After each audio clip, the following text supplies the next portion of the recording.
What's going on, everybody? Welcome back to Devslopes, and in this video I'm going to be breaking down the top best resources you can use as a new programmer looking to become a developer in 2024. You see, when you're learning how to code, oftentimes it can be hard to find resources that can set you on the right track. For example, you might find yourself in tutorial hell, watching hundreds and hundreds of coding tutorials without learning anything. Or you might find yourself in a constant system of buying coding courses where you're not even completing them. The reality is those systems aren't as effective as what I'm about to give to you right now. And guys, just for context, this is gonna sound like something you've already heard, and it's gonna sound pretty, repetitive. But the truth is, this is the only thing that works when it comes to wanting to become a developer. So let's get started. I want this video to be short and sweet. Number one is documentation. Now, for those of you who are going to be discouraged by the fact that I'm going to say things that you probably already know that you should be doing, by all means, feel free to leave this video. But for those of you who understand that this actually can help you because it's giving you the real things that people need, but for those of you who actually are going to try to become a developer,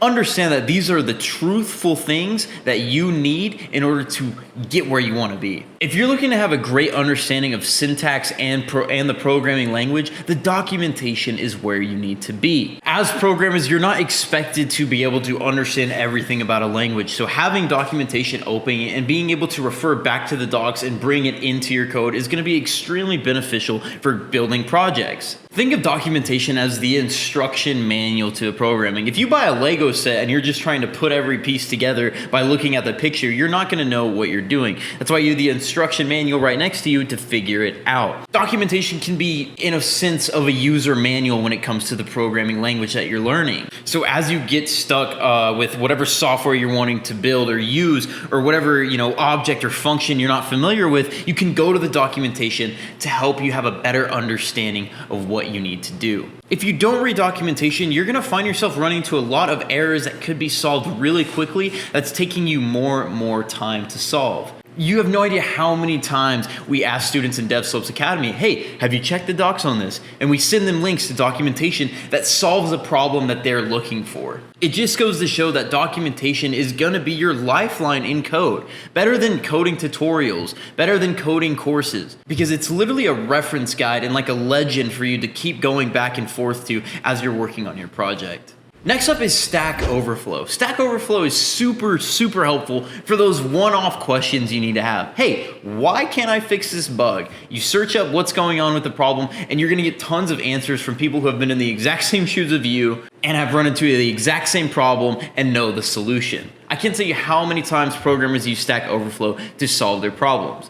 Now, there's one catch to this. A lot of people think that they should just copy and paste Stack Overflow code onto their project, and this is a big no-no, especially for new programmers. Here's the thing, you don't want to copy and paste code, and we're going to get into this further when it comes to ChatGPT, which is another resource that we're going to talk about. You don't want to copy and paste code as a new programmer because you're not understanding the code yet. You don't want to copy and paste something that you have yet to completely understand. That's why as a beginner programmer, make a mental note, mental key in your mind right now that I will not copy and paste code from any resource I use. Now, when you become more proficient in a language and you feel like, hey, I have a pretty decent understanding of how this language works, I could build this without copying and pasting it. So I'm just gonna copy and paste it because I already know how this works, I already know what it does, so it's just gonna make the job a lot easier. Then yes, by all means, that's a time when you can start working towards copying and pasting code. But as a new programmer, someone who's just getting into the industry, someone who's just getting into the field, understand that by copying and pasting code, you're actually hindering your ability to learn.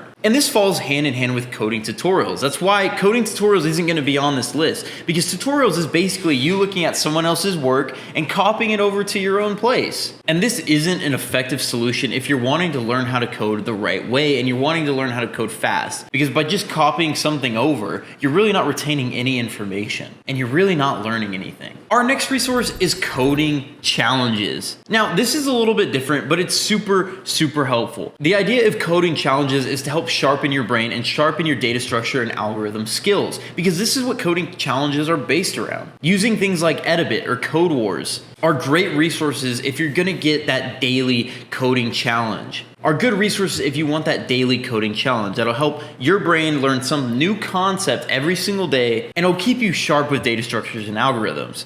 This is a resource that is often overlooked because we're so delved in on our courses or watching coding tutorials or things along those lines that we often forget that we need to be really challenging our brain with new things. And that's where coding challenges come into play. By the way, guys, there's gonna be a lot of links down below of different resources that you can use in order to help level up your programming skills. Lastly, we have ChatGPT. Now, before I get into ChatGPT, I wanna make one thing clear. If you guys haven't noticed, we haven't mentioned coding courses and we haven't mentioned. Next is ChatGPT. Now, before we get into ChatGPT, I wanna make a big note. If you guys haven't noticed, we haven't mentioned coding tutorials, and we kind of talked about that already, but we also haven't mentioned coding courses. The reason for coding courses and coding tutorials is because these aren't really great ways to learn how to code. Now, while a coding course can be beneficial for someone who maybe already has experience in the field and is looking to level up their skills in somewhere else, it really doesn't help that self-taught learning route, because if you run into a problem, you have no one there to help you. That's where I want to talk about mentorship.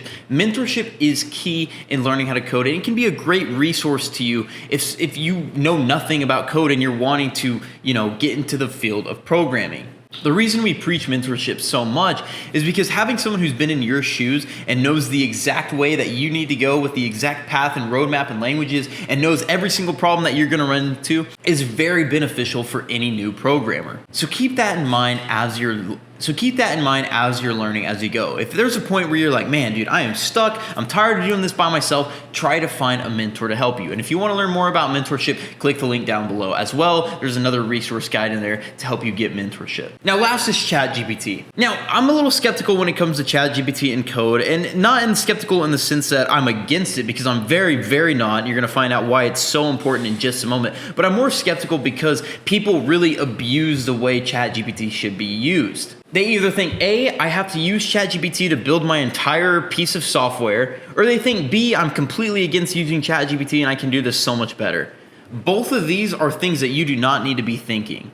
ChatGPT is to be used as a tool to make things more efficient. So if you're falling into a repetitive task, or you need help, searching documentation or finding a library that you need to use, ChatGPT is going to be extremely beneficial. Think about it like this. We have the documentation, right? Think of ChatGPT as a search engine to that documentation. By doing that, you're gonna be able to find solutions to your code much faster. Now, once again, the same rule applies with Stack Overflow. If you're copying and pasting code from ChatGPT without understanding it, you're gonna run into a problem because you're not gonna retain any information and you're not gonna learn anything. So when you're using ChatGPT, understand that maybe you need to even have ChatGPT break it down for you why this is the solution. That way you can then use that solution and learn something from it and then apply it to your code. So guys, that's a wrap for this video. Just wanted to break down some of the resources that you can use to help make your programming journey a lot more easier and a lot more straightforward. And guys, these are the best resources. We even tell our students to learn these resources. So if you want to check them out, the link to all of them is down in the description below. Thank you guys so much for watching this video. I can't wait to see you guys in the next one. Please hit that subscribe button and I'll see you guys in the next video.